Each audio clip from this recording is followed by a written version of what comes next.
Jubilee hills ఉప ఎన్నిక ప్రశాంతంగా ముగిసింది. ప్రజలు పెద్ద ఎత్తున కాంగ్రెస్ పార్టీకి, కాంగ్రెస్ అభ్యర్థి నవీన్ యాదవ్కి మద్దతునిచ్చినట్టుగా అక్కడ ఉన్నటువంటి వాతావరణం మా నాయకుల ద్వారా తెలుస్తూ ఉంది. జూబ్లీ హిల్స్ ఉప ఎన్నికల్లో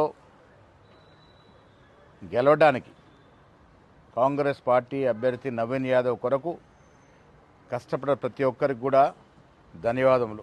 ముఖ్యంగా రాష్ట్ర ముఖ్యమంత్రి గారు శ్రీ రేవంత్ రెడ్డి గారు అనునిత్యం ఈ ఎన్నికని పర్యవేక్షిస్తూ అందరికీ సలహాలు సూచనలు ఇస్తూ ముందుకు నడిపించినారు.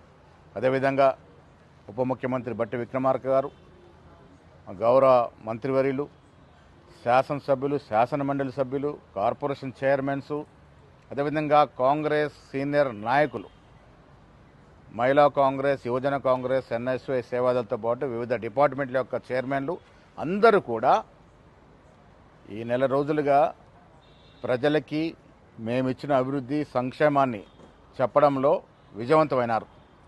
ప్రజలు మేమిస్తున్న సంక్షేమం పట్ల, మేమిస్తున్న అభివృద్ధి పట్ల సంతోషంగా ఉన్నారు. కాబట్టే పెద్ద ఎత్తున కాంగ్రెస్ పార్టీకి మద్దతు వచ్చినట్టుగా తెలుస్తూ ఉంది. ఏది ఏమైనా మంచి మెజారిటీతో కాంగ్రెస్ అభ్యర్థి నవీన్ యాదవ్ గెలుస్తారనేటువంటి ఆశ ఉంది. ఇక్కడ కష్టపడ్డ ప్రతి ఒక్కరికి పిసిసి తరఫున ధన్యవాదములు.